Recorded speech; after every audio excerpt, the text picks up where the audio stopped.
माध्यमिक शिक्षा परीक्षा एसीई को नतिजा सार्वजनिक। कोभिड महामारी अघिको तुलनामा नतिजा खसिएको बोर्डको भनाई। रुसले युक्रेनमाथि आक्रमण सुरु गरेपछि विश्वका शक्ति राष्ट्रका छिमेकी मुलुक संकेत। छिमेकीको दबाव सामनाका लागि नेपालले पनि सन्तुलित कूटनीति अपनाउनु पर्ने विज्ञहरूको सुझाव। स्टेट पार्टनरशिप प्रोग्राममा सहभागी नहुने सरकारको निर्णय तत्काल कार्यान्वयन गर्न संसदीय समितिको निर्देशन। अस्ट्रेलियामा आयोजित सम्मेलनमा प्रधान सेनापति शर्माको सहभागिताबारे समेत जवाफ दिन माग। विश्वको अर्थतन्त्र आगामी वर्ष अझै खराब हुन सक्ने अन्तर्राष्ट्रिय मुद्रा कोषको आकलन। र ओलम्पिक छात्रवृत्तिका लागि नेपालबाट ब्याडमिन्टनका प्रिन्स दाहाल सहित 10 खेलाडी छनौट।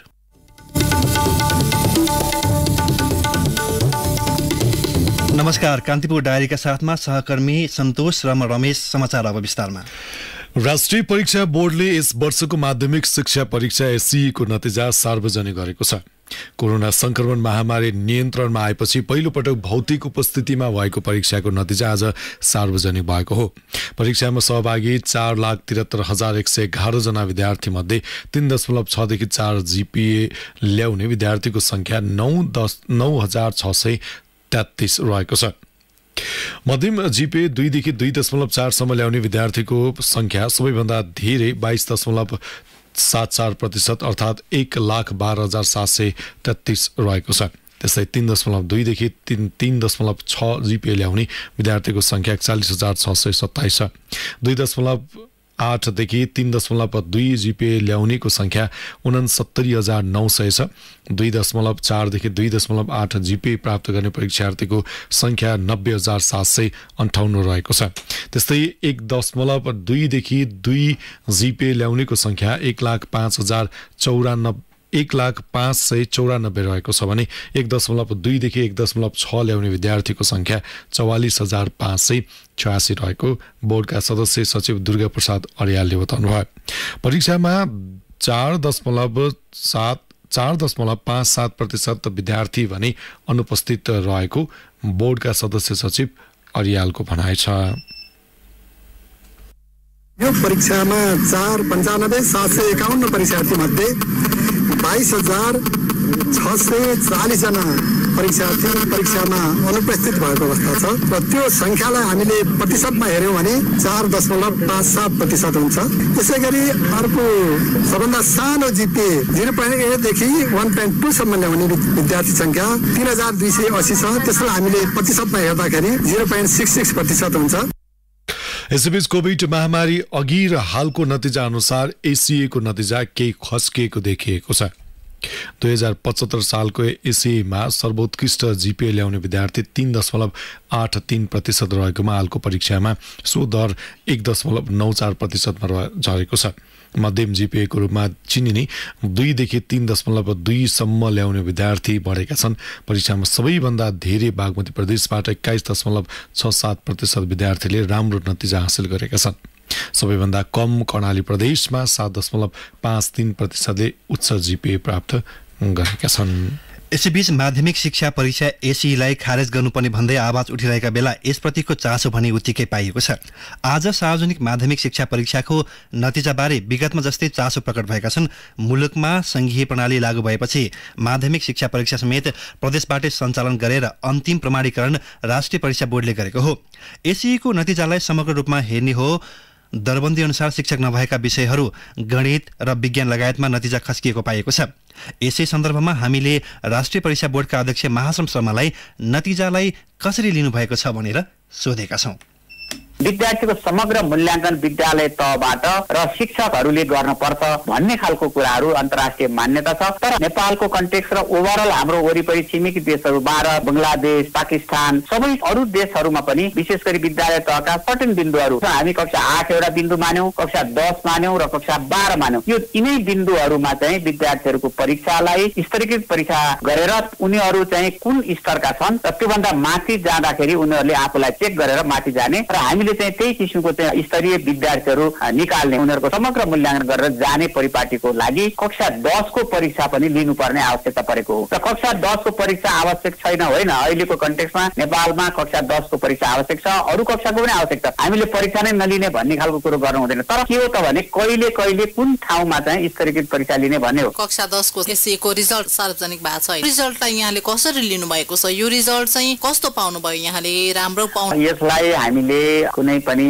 कक्षाहरूको वार्षिक परीक्षा विद्यालय लिएको रिजल्टलाई हामीले यो सार्वजनिक गरेका छौँ। यो त नेपालभरि कम्तीमा बाह्य परीक्षा राष्ट्रिय परीक्षा बोर्डले लियो, प्रादेशिक रूपमा हामीले चाहिँ नतिजा प्रकाशन गरेका छौँ होइन। र यसलाई हामीले हेर्दा विगतमा जुन 2075 सालसम्मको जुन नतिजा थियो त्यो नतिजा र अहिलेको नतिजा हेर्दा हामीले त्यस्तो धेरै असन्तोष हुनुपर्ने, त्यस्तो खालको नराम्रो हिसाबले चाहिँ भन्नुपर्ने छैन, सन्तोषजनक नै छ नतिजा। तर पनि के छ त भने विद्यार्थीहरूले 75 सालसम्म किन 76 र 77 को सँग हामीले तुलना नगरौँ। 76 र 77 नितान्त बाह्य परीक्षा जस्तो होइन कि विद्यालयले नै आन्तरिक रूपमा गरेको कुराहरूलाई आन्तरिक मूल्याङ्कनलाई राष्ट्रिय परीक्षा बोर्डले सर्टिफिकेसन गरेर प्रमाणित गरेर सर्टिफिकेट दिएको हो। त्यसो भएर पनि त्यससँग हामीले तुलना गर्न मिल्दैन। तर 2075 सालमा लिएको जुन परीक्षा थियो र अहिले 2078 सालमा लिएको जुन परीक्षा छ यसलाई तुलना गर्दा केही तलमाथि छ। कुनै कुनै जिपिएहरू जस्तै A+ आउने, A आउने कुरा, B आउने, यो चाहिँ जिपिएमा चाहिँ केही तलमाथि देखिएको छ। तर हामीले यो पटकको नतिजालाई सन्तोषजनक नै मान्नुपर्छ।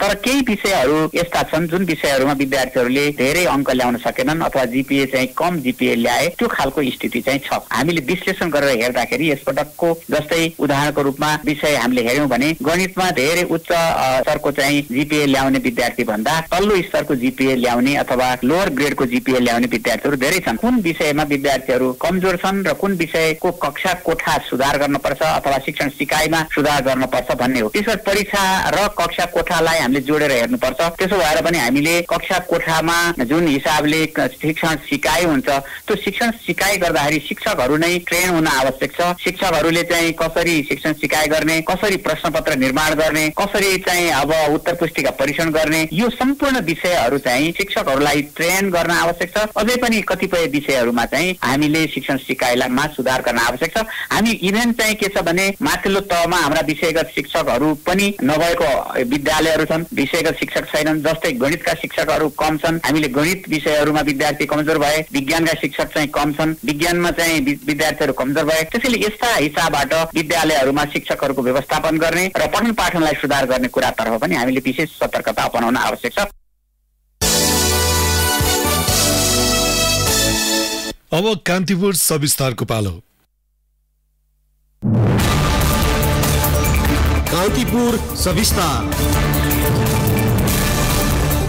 रुसले युक्रेनमाथि आक्रमण सुरु गरेपछि विश्वका शक्ति राष्ट्रका छिमेकी मुलुक सशंकित हुने गरेका छन्। शक्ति राष्ट्रहरूबीच द्वन्द्व र टकरावका कारण साना मुलुकलाई आफ्नो सार्वभौमता जोगाउन कठिन हुन सक्ने विश्लेषण भइरहेका छन्। यही पृष्ठभूमि र सन्दर्भमा विश्व दुई ठूला अर्थतन्त्र भारत र चीनबीचको नेपालले पनि सन्तुलनको ठोस रणनीति बनाउन आवश्यक रहेको विज्ञहरूले सुझाव दिएका छन्। असंलग्नताको नीति र सन्तुलनको कूटनीतिलाई कायम राख्न सरकारले सतर्कता अपनाउनु पर्ने बेला भएको एक अध्ययनले निष्कर्ष निकालेको छ। रूस र युक्रेन युद्धका क्रममा विश्वमा जारी ध्रुवीकरणका बीच नेपाल र नेपाल जस्ता साना सार्वभौम सम्पन्न मुलुक सचेत रहन आवश्यक रहेको एक अध्ययनले देखाएको छ। नीति अनुसन्धान प्रतिष्ठान मार्फत विज्ञहरूको टोलीले गरेको अध्ययनले नेपालको कूटनीतिक अग्रसरता रणनीतिको आवश्यकतामा जोड दिएको छ। नीति अनुसन्धान प्रतिष्ठान मार्फत विज्ञहरूको टोलीले गरेको अध्ययनले नेपालको कूटनीतिक अग्रसरता रणनीतिको आवश्यकतामा जोड दिएको छ। नेपालले रुसले युक्रेनमाथि गरेको हस्तक्षेपको तत्कालै आलोचना गरेको थियो, जसमा दुवै मुलुक भारत र चीन हालसम्म पनि तटस्थ नै छन्। शक्ति राष्ट्रहरूको स्वार्थ विपरीत नेपालको क्रियाकलाप भयो भन्ने उनीहरूलाई लागेको अवस्थामा नेपालले कूटनीतिक सन्तुलन कायम गर्न सकेन भने विदेशी हस्तक्षेप हुने, देश विखण्डन हुने सम्मका खतरा आउन सक्ने शिक्षा युक्रेन घटनाले दिएको प्रतिवेदनमा उल्लेख छ। प्रतिवेदनले दिएको सुझावबारे टिप्पणी गर्दै नेपाली सेनाका पूर्व उपरथी डाक्टर पूर्ण सिलवाल, हामीले हाम्रो दीर्घकालीन अस्तित्वको रक्षाको लागि चाहिँ हामीले कतैपट्टि पनि देखिने गरेर चाहिँ संलग्न हुने, कुनै सैनिक गुटमा संलग्न हुने, नेपालको भूमि चाहिँ कुनै एउटा पक्षलाई चाहिँ प्रयोग गर्नु दिएर चाहिँ अरूको विरुद्धमा त्यो प्रयोग भएको देख्यो भनेदेखि चाहिँ हामी पनि युक्रेन जस्तै सङ्कटमा जान सक्छौँ। त्यति नै भल्नेबल संवेदनशील पोजिसनमा हामी छौँ। अलिकति असंलग्न, तटस्थ, हाम्रो आफ्नो राष्ट्रिय स्वार्थ केन्द्रित परराष्ट्र नीति हामीले अपनाउनुपर्छ। अरू देशको मात्रै सुरक्षा चासो के रहेछ नेपालमा भनेर हामी त्रसित हुनुभन्दा पनि हाम्रो राष्ट्रिय सुरक्षा स्वार्थ के हो त्यसमा आधारित भएर हामीले चाहिँ हाम्रो परराष्ट्र सम्बन्धहरू सञ्चालन गर्न सक्यौँ भने हामी सही दिशामा चाहिँ अगाडि बढ्न सक्छौँ। नीति अनुसन्धान प्रतिष्ठानका कार्यकारी अध्यक्ष डाक्टर विष्णुराज उप्रेतीले नेपाल सरकार तथा परराष्ट्र मन्त्रालयलाई सुझाव दिने बताउँदै सुझावबारे सम्बन्धित पक्षले अलमल गर्दा मुलुकलाई दूरगामी असर पुग्ने बताउनुभयो। अध्ययन प्रतिवेदन प्रति राजनीतिक नेतृत्वको उदासीनताप्रति आफू जानकार रहे पनि मुलुकको स्वार्थ पहिलो प्राथमिकतामा राख्नुपर्नेमा उप्रेतीको जोड छ। संवैधानिक ठुल्ठुला आयोगहरूले दिएको सुझावहरूमा पनि गुनासोहरू सुनिराखिएको छ। निर्णय दिँदाखेरि सुन्ने भन्ने चाहिँ अब नेपाल सरकारको कुरो हो, तर यसले राष्ट्रको हितमा काम गर्ने हुनाले हाम्रो अपेक्षा सुन्छ। परराष्ट्र मन्त्रालयले सुन्ला भन्ने नै हो। राजनीतिक रूपमा विवाद गर्ने अवस्था सृजना हुने हुँदैन। एउटा राष्ट्रिय राजनीतिक एकता बन्नुपर्ने त्यहाँ कता कति कमजोरी चाहिँ देखिएकै छ। नेपालले युक्रेनमाथिको रुसी हस्तक्षेपको विरोध गर्दै आफ्ना छिमेकीलाई पनि आफ्नो स्थानबारे स्पष्ट सन्देश दिए पनि आफू अनुकूलको अडान लिने प्रयास गर्नु गलत साबित हुने परराष्ट्र मामिलाका जानकार चन्द्रदेव भट्टको भनाइ छ। क्राइमिया घटनामा तटस्थ बसेको नेपालले हङकङमा चीनले सन् 2020 मा गरेको दमनमा बेजिङको समर्थनका बारेमा काठमाडौँले आफ्नो अनुकूल निर्णय लिएको भन्दै आलोचना भएका छन्। नेतृत्वमा आएका राजनैतिक दलको वैचारिक दृष्टिकोणका आधारमा मुलुकको निकटतामा परिवर्तन आउनु दूरगामी रूपमा घातक साबित हुने भट्टको भनाइ छ। नेपालको राजनीतिक दलहरूले जुन हिसाबले उहाँहरू विचारधाराको आधारमा विदेश नीति सञ्चालन गर्ने कोसिस गर्नुहुन्छ, त्यो विचारधाराको आधारमा विदेश नीतिलाई हामीले अगाडि बढाउने कोसिस गर्यो भने त्यो नेपालको लागि प्रत्युत्पादक हुन सक्छ। त्यो नेपालको लागि त्यति फाइदाजनक हुन सक्दैन। हाम्रो फरेन पोलिसी आइडियोलोजीको आधारमा हुने होइन, हाम्रो फरेन पोलिसी नेसनल इन्ट्रेस्टको आधारमा अगाडि बढाउनु पर्ने हो। युक्रेनले नेटो सदस्यता लिएमा मुलुकको सुरक्षामा चुनौती देखेको रुसको दृष्टिकोणका बीच नेपालले कुनै पक्ष विपक्ष लिने स्थिति आउने अवस्था नै सृजना हुन नदिन विज्ञले सुझाएका छन्। यद्यपि नेपाल सरकार र उच्च राजनीतिक नेतृत्वले अध्ययन प्रतिवेदनका निष्कर्षप्रति उदासीन हुने तथा त्यसलाई बेवास्ता गरेमा यो प्रतिवेदनको नियति पनि विगतका अन्य प्रतिवेदन जस्तै हुने आशंका छ। यसबीचमा सार्वभौमिकताको रक्षाका निम्ति आधुनिक विश्वमा नेपाललाई असंलग्नताको खाँचो सबैभन्दा बढी अहिले नै छ, जसबाट कुनै देश विशेषको पक्ष विपक्षमा लाग्नुको साटो मुलुकभित्र स्थिरता कायम गर्दै सन्तुलित कूटनीति र मित्रताले विद्यमान विश्व व्यवस्थाका चुनौतीको सामना गर्न सहयोगी हुने अपेक्षा गर्न सकिन्छ। रेडियो कान्तिपुरका लागि दिवा भट्टराई। कान्तिपुर सविस्तार। कान्तिपुर डायरीमा अब ब्रेकको पालो। कान्तिपुर डायरीमा अब बाँकी प्रसङ्ग। प्रतिनिधि सभाको अन्तर्राष्ट्रिय सम्बन्ध समितिले अमेरिकाको स्टेट पार्टनरशिप प्रोग्राम एसपीपी रद्दको औपचारिक पत्र पठाउन सरकारलाई निर्देशन दिएको छ। समितिको आजको बैठकले एसपीपीबाट बाहिरिने निर्णय कार्यान्वयनमा भइरहेको ढिलाइबारे सरकारको ध्यानाकर्षण गराएको हो। समिति सभापति पवित्रा निरोलाले समितिले पटक पटक एसपीपीको विषयमा अमेरिका र नेपालबीच विभिन्न समयमा पत्रचार भएको प्रतिलिपि उपलब्ध गराउन माग गर्दा पनि व्यवस्था गरिएकोमा आपत्ति जनाउनुभयो। उहाँले भन्नुभयो, अमेरिकालाई चाहिँ यो एसपीपी प्रोग्राम चाहिँ नेपाल भागीदार गर्न सक्दैन अथवा नेपाल त्यसलाई स्वीकार्दैन भनेर चाहिँ पत्रचार गरियोस् भन्ने खालको कुरा चाहिँ निर्देशनमा पठाएका थियौँ र त्यसलाई कार्यान्वयन होस् भन्ने खालको कुराहरू गरेर पत्रचार भएको कुराहरू चाहिँ आएको थियो र ती पत्रचारको छायाकपी चाहिँ हामीलाई प्राप्त होस् समितिलाई र त्यो समितिले चाहिँ ती छायाकपीलाई अध्ययन गरेर एउटा निर्णयमा चाहिँ हामी पुग्छौँ भनेर हामी कागज पत्रको छायाकपी माग्न कोसिस गऱ्यौँ र त्यो चाहिँ हामी 3 चोटिसम्म पत्र पठाउँदा पनि हामीलाई प्राप्त भएन। मन्त्री परिषद बैठकबाट नेपालमा एसपीपी कार्यक्रम रद्द गर्ने निर्णय भएको करिब 1.5 महिना हुँदा पनि सरकारले एसपीपी रद्दको विषयमा अमेरिकालाई औपचारिक पत्र पठाएको छैन। चौतर्फी विरोधपछि सरकार एसपीपी लागू गर्ने विषयमा ब्याक भएको हो। एसपीपी रद्दको औपचारिक पत्र पठाउन प्रधानमन्त्री शेरबहादुर देउवालाई सत्तापक्षका नेताहरूले पनि आग्रह गर्दै आएका छन्। त्यस्तै अस्ट्रेलियामा आयोजित इन्डो पेसिफिक सम्मेलनमा नेपाली सेनाका प्रधान सेनापति प्रभुराम शर्मा सहभागिता भएको विषयबारे जानकारी माग गरिएको सभापति निरोलाले बताउनुभयो। र अहिले अस्पष्ट खालको चाहिँ एउटा खबर पनि आइरहेको थियो जुन प्रधान सेनापति चाहिँ अस्ट्रेलियाको एउटा सम्मेलनमा चाहिँ जानु भएको हो। त्यो सम्मेलन चाहिँ को बारेमा चाहिँ पनि के हो जानकारी पाऊँ, त्यो गएको हो कि होइन, के विषयमा जानुभएको हो, त्यसमा के छलफल भए र को समुदाय भए र के निर्णय भयो, घोषणा के भए अथवा त्यसको चाहिँ निर्णयहरू चाहिँ के भयो भन्ने खालको कुरो पनि त्यो जानकारी लिनका लागि चाहिँ पत्रकार गर्ने निर्णय गरेको छ। समितिको अर्को बैठक भोलिका लागि बोलाइएको छ।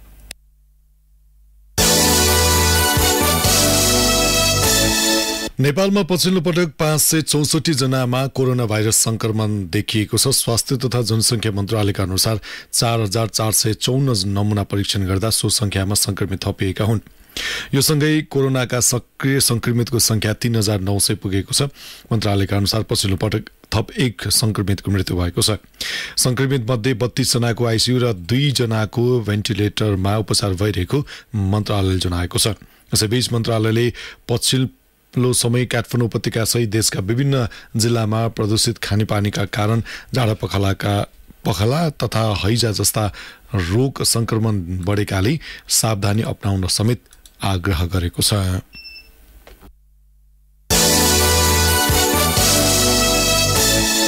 अब केही समाचार संक्षेपमा। भिजिट भिसाको प्रयोग गरी विदेशमा गएर रोजगारीको प्रलोभनमा नपर्न सरकारले आग्रह गरेको छ। भिजिट भिसा घुम्ने प्रयोजनका लागि मात्र मान्य हुने भए पनि त्यसका आधारमा काम खोज्ने, रोजगारीमा संलग्न हुने जस्ता गतिविधिका कारण अलपत्र पर्ने क्रम बढेपछि गृह मन्त्रालयले भिजिट भिसामा गएर रोजगारी नखोज्न भनेको हो। न्याय परिषदले उच्च अदालतमा रिक्त 27 न्यायाधीश पदका लागि दरखास्त आह्वान गरेको छ। न्यायाधीशका आकांक्षीहरूले नयाँ निर्देशिका अनुसार आगामी 10 दिनभित्र दरखास्त दिन सक्ने न्याय परिषदका प्रवक्ता मानबहादुर कार्कीले जानकारी दिनुभयो। अख्तियार दुरुपयोग अनुसन्धान आयोगले मुगुको छायानाथ रारा नगरपालिका 10 मा सिँचाइ कुलो निर्माणमा अनियमितता गरेको आरोपमा 9 जना विरुद्ध विशेष अदालतमा मुद्दा दायर गरेको छ। सर्वत्र आलोचना भएपछि गण्डकी प्रदेश सरकारले सवारी करमा लगाउन थालेको जरिवाना घटाएको छ। प्रदेश सरकारको आजको आकस्मिक मन्त्रीपरिषद बैठकले सवारी तथा यातायात व्यवस्था सम्बन्धी ऐनमा भाषिक त्रुटि देखिएको भन्दै त्यसको बाधा अड्काउ फुकाउने निर्णय गरेको हो। कान्तिपुर डायरीमा अब मोरङ डायरीको पालो। मोरङ डायरीमा देवनयन शाहको नमस्कार। प्रदेश 1 मा कृषि मल र सिंचाइको अभावका बीच किसानहरूले कुल धान खेती योग्य जग्गा मध्ये 77.9% मा धान रोपाई गरिसकेका छन्। प्रदेश 1 मा कुल धान खेती योग्य 3,40,829 हेक्टर जग्गा मध्ये 2,65,369.54 हेक्टरमा धान रोपाई भइसकेको प्रदेश 1 कृषि निर्देशनालय विराटनगरले जनाएको छ। 14 जिल्ला मध्ये सबभन्दा बढी हिमाली जिल्ला सोलुखुम्बुमा 90 र सबभन्दा कम पहाडी जिल्ला धनकुटामा 50% मात्रै धान रोपाई भएको निर्देशनालयले जनाएको छ। इलाका प्रहरी कार्यालय रानीले इन्डोनेसियाबाट आयात भएको सुपारी भारततर्फ निर्यात गर्न लागेको आशंकामा नियन्त्रणमा लिएको 8,63,81,568 रुपैयाँ मूल्य बराबरको सुपारी सहितको 8 वटा ट्रकको राजस्व अनुसन्धान कार्यालय इटहरीले अनुसन्धान थालेको छ। प्रहरीले 2,19,596 किलो सुपारी शुक्रबार राति नियन्त्रणमा लिएर कारबाहीका लागि राजस्व अनुसन्धान कार्यालयलाई आइतबार बुझाएको थियो। राजस्व अनुसन्धान इकाइ इटहरीका प्रमुख अनुसन्धान अधिकृत तीर्थराज खनालले सुपारीको उत्पत्तिको प्रमाणपत्रको कागजात जाँच्ने काम भइरहेको बताउनुभयो। उद्योग वाणिज्य तथा आपूर्ति मन्त्री दिलेन्द्र प्रसाद बडुले लामो समयदेखि बन्द रहेको मुलुककै पहिलो उद्योग विराटनगर जुट मिल सञ्चालनमा ल्याउने बताउनु भएको छ। उहाँले मंगलबार जुट मिल्सको अनुगमनपछि मुलुकमा रुग्न रहेको 7 वटा उद्योगलाई सञ्चालन गरेर रोजगारी सिर्जना गर्ने सरकारी नीति अनुरूप जुट मिल्स पनि सञ्चालन गर्ने तयारी भइरहेको बताउनुभयो। प्रदेश 1 सरकारले 4 वर्षमा 31,40,73,000 मूल्य बराबरको फर्निचर खरिद गरेको छ। संहिता कार्यान्वयनको पहिलो जिम्मेवारी पाउनु भएको प्रदेश 1 सरकारको तेस्रो मुख्यमन्त्रीको जिम्मेवारी अहिले नेकपा एकीकृत समाजवादीका नेता राजेन्द्र कुमार राईले पाउनु भएको छ। तत्कालीन मुख्यमन्त्रीको कामकाजको सधैँ सदन र सदन बाहिर आलोचना गर्दै आउनु भएको अहिलेका मुख्यमन्त्री राजेन्द्र कुमार नेतृत्वको सरकारले चालु आर्थिक वर्षका लागि फर्निचर तथा फिक्चर्सका लागि 7,90,32,000 बजेट विनियोजन गरेको हो। हस्त मोरङडायरी आजलाई यति नै। देवनयन शाहलाई बिदा दिनुहोस्। नमस्कार। मोरङ डायरीपछि कान्तिपुर डायरीमा पुनः ब्रेकको पालो।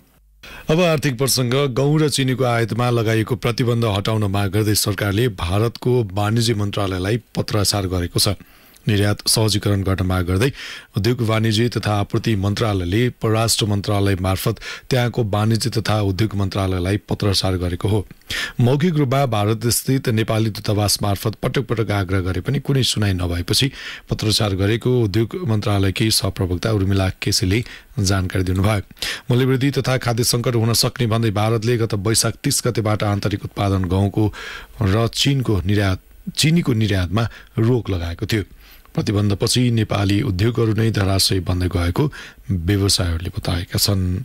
शेयर कारोबार हुने साताको चौथो दिन आज नेप्से बढेको छ। हिजो 44.80 अङ्कले घटेको बजार आज 23.83 अङ्कले बढेर 2111.99 बिन्दुमा पुगेको छ।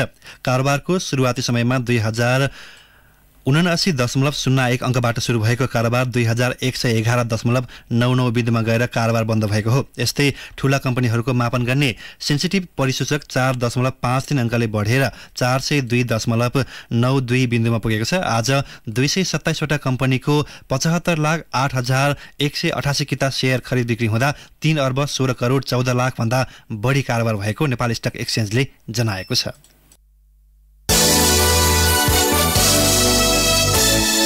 अब अन्तर्राष्ट्रिय प्रसङ्ग कोरोना महामारीबाट थलिएको अर्थतन्त्र र रुस युक्रेन युद्धका वाचिटाले विश्व अर्थतन्त्र सन् 2023 मा झन् खराब अवस्थामा पुग्ने प्रक्षेपण गरिएको छ। अन्तर्राष्ट्रिय मुद्रा कोष IMF ले सार्वजनिक गरेको वर्ल्ड इकोनोमिक्स आउटलुकले विश्व अर्थतन्त्र थप जटिल बन्दै गएको देखाएको हो।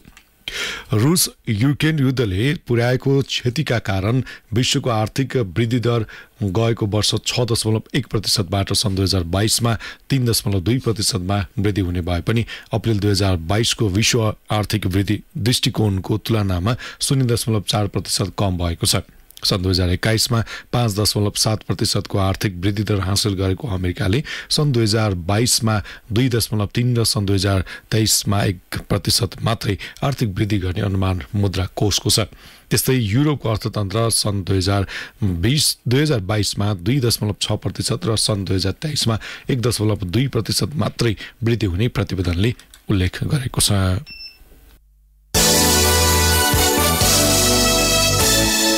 रुसले जर्मनी र अन्य मध्य युरोपेली देशहरूलाई ग्यास आपूर्तिमा कटौती गरेपछि ग्यासको मूल्य बढेको छ। रुसले युक्रेनमाथि आक्रमण गरेपछि युरोपेली ग्यासको मूल्य 7%ले बढेको अन्तर्राष्ट्रिय सञ्चार माध्यमले जनाएका छन्। सो ग्यासको मूल्य वृद्धि 1 वर्ष अघिको तुलनामा झण्डै 6 गुणा बढी हो। आलोचकहरूले रुसी सरकारले ग्यासलाई राजनीतिक हतियारको रूपमा प्रयोग गरेको आरोप लगाएका छन्।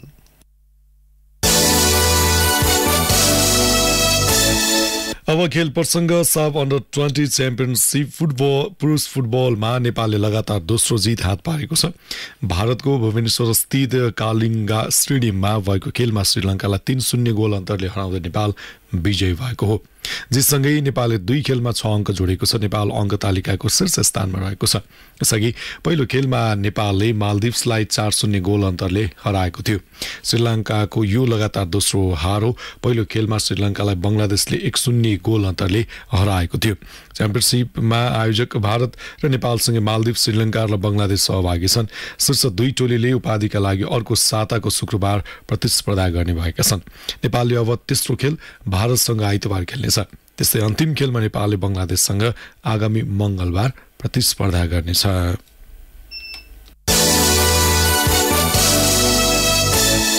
ओलम्पिक छात्रवृत्तिका लागि नेपालबाट 10 खेलाडी छनौट भएका छन्। नेपाल ओलम्पिक कमिटीले सम्बन्धित खेल सङ्घको सिफारिसमा 10 खेलाडी छनौट गरेको हो।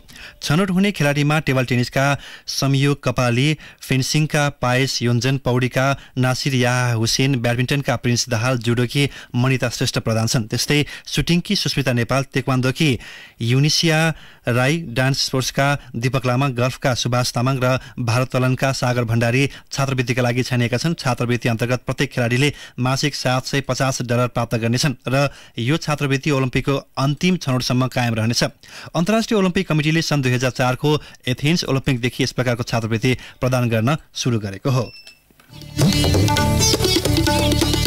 जाँदा जाँदै यस बुलेटिनका प्रमुख प्रसङ्गहरू पुनः एकपटक। माध्यमिक शिक्षा परीक्षा एसीई को नतिजा सार्वजनिक। कोभिड महामारी अघिको तुलनामा नतिजा खस्किएको बोर्डको भनाई। रुसले युक्रेनमाथि आक्रमण सुरु गरेपछि विश्वका शक्ति राष्ट्रका छिमेकी मुलुक सशंकित। छिमेकीको दबाव सामनाका लागि नेपालले पनि सन्तुलित कूटनीति अपनाउनु पर्ने विज्ञहरूको सुझाव। स्टेट पार्टनरशिप प्रोग्राममा सहभागी नहुने सरकारको निर्णय तत्काल कार्यान्वयन गर्न संसदीय समितिको निर्देशन। अस्ट्रेलियामा आयोजित सम्मेलनमा प्रधान सेनापति शर्माको सहभागिताबारे समेत जवाब दिन माग। विश्वको अर्थतन्त्र आगामी वर्ष अझै खराब हुन सक्ने अन्तर्राष्ट्रिय मुद्रा कोषको आकलन।